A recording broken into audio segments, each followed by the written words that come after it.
ETF index mutual funds నేర్చుకుని stock మార్కెట్లో రాణించాలనుకుంటున్నారా? వెంటనే ఈ నెంబర్కి కాల్ చేయండి.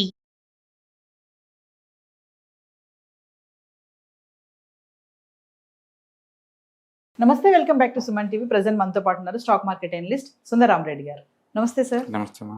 సార్, అనుకున్నట్టుగానే మరి అక్షయ తృతీయ టైంకి గోల్డ్ పెరుగుతుందని చెప్పేసి కొన్ని అంచనాలు అయ్యాయి.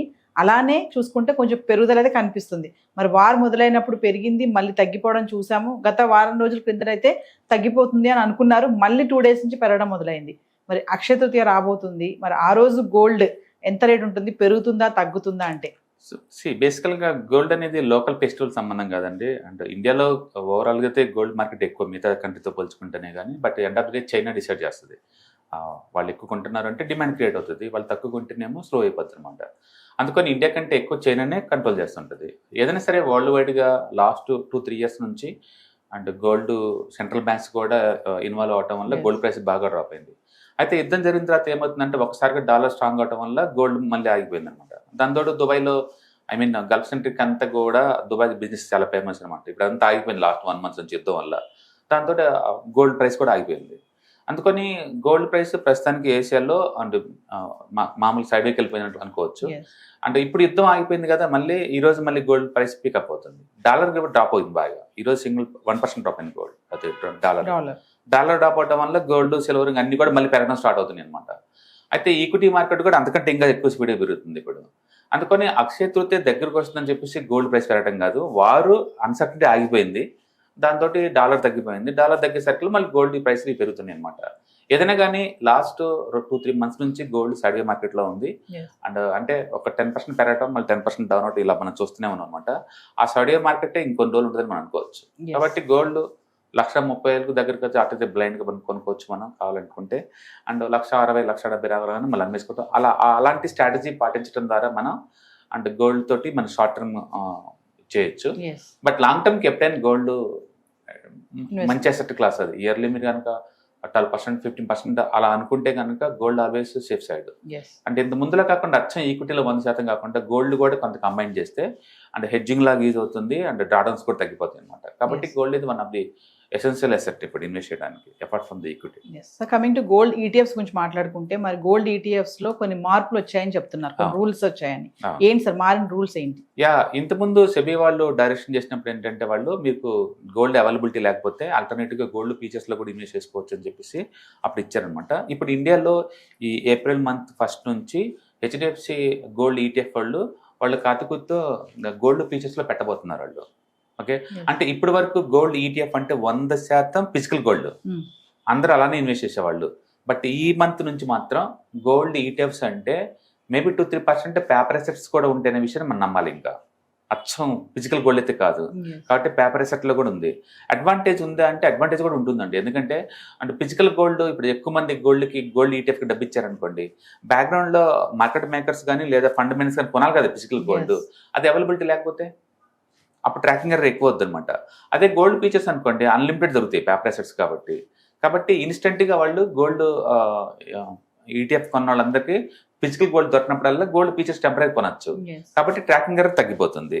అండ్ అలాగనే ఎప్పుడైనా గోల్డ్ పట్ట స్టార్ట్ అయింది అనుకోండి, హెడ్జింగ్ లా కూడా వాడుకోవచ్చు ఎంతకంత. కాబట్టి గోల్డ్ ట్రాకింగ్ ఎర్రర్ తగ్గడానికి హెడ్జింగ్ లాగా ఎంతకంత యూజ్ అవుద్ది దీంట్లో ఇన్వెస్ట్ చేయడం ద్వారా. డ్రాబ్యాక్ ఏంటంటే ఫీచర్స్ ఎప్పుడు రోల్ ఓవర్ కాస్ట్ ఉంటుంది, ఫ్రీ ఏం కాదు. ఎవ్రీ మంత్ రెన్యూల్ చేసుకుంటూ పోవాలి. ఆ రెన్యూల్ కాస్ట్ కూడా ఫండ్ వాళ్ళు భరించాలి కదా. అంటే మనకి ఎంతకంత ఎక్స్పెండిచర్ ఎక్కువ అవుతుంది.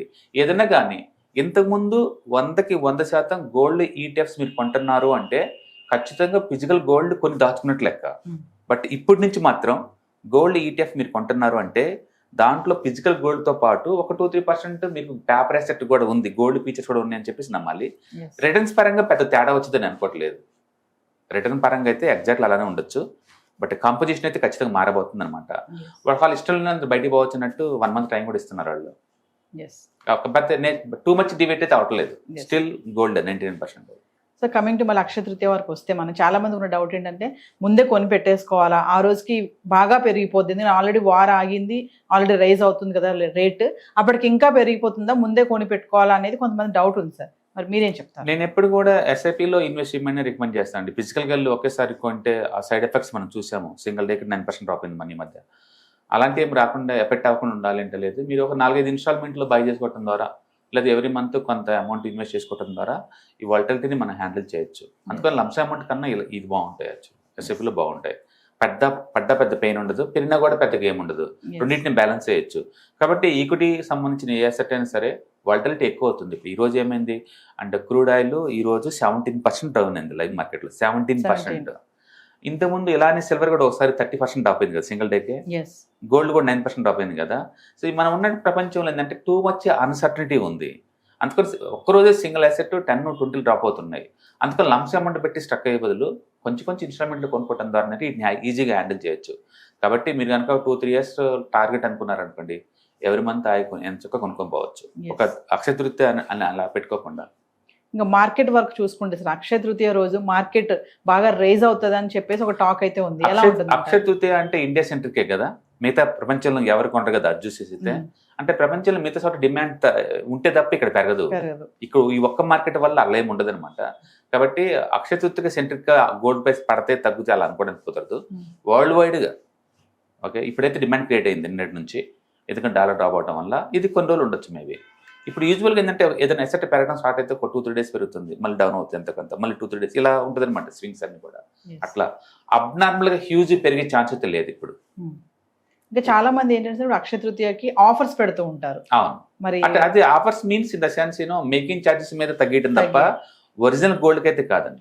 ఒరిజినల్ గోల్డ్ మీద ఎవరు ఆఫర్ ఎవరు, ఎందుకంటే వాళ్ళు కూడా గోల్డ్ కొనాల్సిందే కదా, గోల్డ్ షాప్ వాళ్ళు కూడా వాళ్ళకి వచ్చేది ఓన్లీ మేకింగ్ ఛార్జెస్ తప్ప ఇంకేం రావు కదా. అందుకని గోల్డ్ మీద ఆఫర్ ఏం కాదు, అది మేకింగ్ ఛార్జెస్ మీద ఆఫర్ ఇస్తున్నారు. మీరు ఎప్పుడైనా గోల్డ్ని ఇన్వెస్ట్మెంట్ లాగా అనుకుంటే అసలు ఆర్నమెంట్స్ పోమాకండి, ప్యూర్లీ 24 క్యారెట్స్ అంతే గోల్డ్ అంటే. ఈటీఎఫ్స్ లాగా ఉంటే మీకు ఎప్పుడు కాంటే అప్పుడు కొనుక్కోవచ్చు, ఎప్పుడు కాంటే అప్పుడు అమ్మేయచ్చు, కంఫర్ట్గా ఉంటుంది, కన్వీనియంట్గా ఉంటుంది. ఫిజికల్ గోల్డ్ కొనడం అంత ఈజీ కాదు, అమ్మటం అంత ఈజీ కాదు. ఎవరైనా ఆ ఫిజికల్ గోల్డ్ గురించి మాట్లాడుతున్నారంటే రియల్గా వాళ్ళు ఇన్వెస్ట్ చేయట్లేదు, అక్కడ ఏదో చేద్దాం అనుకుంటే తప్ప చేసేవాళ్ళు కాదు.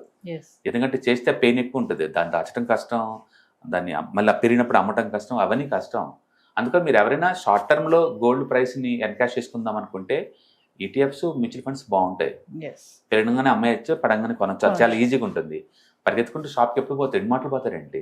కాబట్టి ఎవరైనా షాప్లో తీసుకుంటే ఎక్కువ శాతం ఏంటంటే అది లైఫ్ టైం ఇన్వెస్ట్మెంట్స్ అనమాట. అప్పుడు ఇల్లు కొన్నట్టు, ఇంట్లో ఒక అకేషన్ ఉంది దాని తగ్గట్టు కొంటారు తప్ప ఫ్రీక్వెన్సీగా అమ్మడానికి అయితే కాదు కదా. వాటిని మనం ఇన్వెస్ట్మెంట్స్ అనలేము, ఎందుకంటే వాళ్ళు కొంటే అమ్మరు కాబట్టి. ఒకవేళ ఎవరైనా ఇన్వెస్ట్మెంట్లో చేసే ఉద్దేశం అనుకుంటే ఉంటే కనుక better to go for multi asset allocation funds, లేదు అంటే ఎస్ఐపీలు కొనుక్కుంటే వెళ్ళండి. మీ దగ్గర ఉన్న టోటల్ అసెట్లో ఒక 10-20% వరకు మెటల్స్ లో పెట్టచ్చు, తప్పేం లేదు. గోల్డ్ సిల్వర్ లా పెట్టుకోవచ్చు, తప్పేం లేదు. So finally sir multi asset allocation funds అన్నారు కదా, ఒకసారి దాని గురించి. మల్టీ అసెట్ అంటే మనం ఒక అసెట్ మీద ఫోకస్ చేయట్లేదు. ఓకే, రెండోది ఫండ్ మేనేజర్లు చూసుకుంటారు మార్కెట్లో ఏది డిస్కౌంట్ లో ఉంది, ఏది ఎక్స్పెన్స్ లో ఉంది, ఎకానమీ ఎలా ఉందని చూసుకుంటారు. అంటే చిన్న వాళ్ళకి ఎకానమీ మీద ఎలాంటి అవగాహన లేకపోయినా వాళ్ళు పెద్ద ఎఫెక్ట్ అవ్వకుండా ఇవి బాగుంటాయి అనమాట. వాళ్ళు ఏం చేస్తారు, ఈక్విటీ మార్కెట్ అంటే స్టాక్స్ లో పెడతారు, అమెరికాలో పెడతారు, అమెరికన్ స్టాక్స్లో పెడతారు, అలాగే గోల్డ్లో పెడతారు, సిల్వర్లో పెడతారు, రియల్ ఎస్టేట్ ఇన్వెస్ట్మెంట్ ట్రస్ట్లో పెడతారు, బ్యాంక్ డిపాజిట్ చేస్తారు, కంపెనీ ఎన్సీడీలో పెడతారు. ఇట్లా రిస్క్ని అన్ని అసెట్లకు డైవర్సిఫై చేస్తారు. అప్పుడు న్యాచురల్గా అన్ని ఒకేసారి కొలాప్స్ అవ్వవు కదా. మీ మార్కెట్ పడుతుందంటే మనం ఎక్కువసారి మాట్లాడేది ఈక్విటీ గురించి. బ్యాంక్ డిపాజిట్లు ఎందుకు డ్రాప్ అవుతాయండి, రీట్స్ ఎందుకు డ్రాప్ అవుతాయి, గోల్డ్ టూ మచ్కి డ్రాప్ అవ్వదు కదా. అందుకని మిగతా కొన్ని అసెట్స్ పడకుండా అడ్డుకుంటాయి, కొన్ని పెడతా ఉంటాయి అన్నమాట. అందుకని బ్యాలెన్స్ అప్రోచ్ ఉంటుంది మీకు. అందుకని మీరు ఎప్పుడైనా బ్యాలెన్స్ వేలో ఉండాలనుకుంటే always go for the multi asset allocation funds. నాకు అలా కాదు, సింగిల్ అసెట్ మీద ఫోకస్ చేస్తాననుకుంటే మాత్రం కొంచెం లాంగ్ టర్మ్ చూసుకోండి. హాయ్, మీరు స్టాక్ మార్కెట్కి కొత్త, లేదా మీరు మార్కెట్లో ఉన్నా సరే మనీ మేక్ చేయడం టఫ్గా ఉందా, అంటే స్టాక్ మార్కెట్లో ఎన్ని సంవత్సరాలు ఉన్నా సరే ఇంకా బ్రేకింగ్ ఏం రావట్లేదా, లేదా మీరు పెద్ద మొత్తంలో స్టాక్ మార్కెట్లో మెయింటైన్ చేయాలనుకున్నారా, మీ పొజిషన్ ఏదైనా అయి ఉండొచ్చు. స్టాక్ మార్కెట్లో కనుక లాంగ్ టర్మ్లో మనీ మేక్ చేసుకోవాలనుకుంటే షార్టెస్ట్ పాసిబుల్ వే అంటే ETFs, index funds, mutual funds ద్వారా లిటిల్ బిట్ ఈజీగా ఉంటుందన్నమాట. కాబట్టి మీకు ఎవరికైనా ఇంట్రెస్ట్ ఉందంటే ETFs, index funds and mutual funds నేర్చుకోవడానికి ఇది బెస్ట్ పాసిబుల్ వే ఏంటంటే ETFs, index funds and mutual fund course. ఇది ఎవ్రీ మంత్ వీకెండ్స్ లో సాటర్డే, సండే, మండే ఇలా 3 రోజుల్లో daily 2 hours, totally 6 hours programme ద్వారా నేర్పడుతుంది. ఇంట్రెస్ట్ ఉన్న పార్టిసిపెంట్స్ కింద స్క్రోల్ అవుతున్న నెంబర్స్ ని కాల్ చేయడం ద్వారా లేదా రిజిస్ట్రేషన్ చేసుకోవడం ద్వారా మీ సీట్ని బుక్ చేసుకోవచ్చు.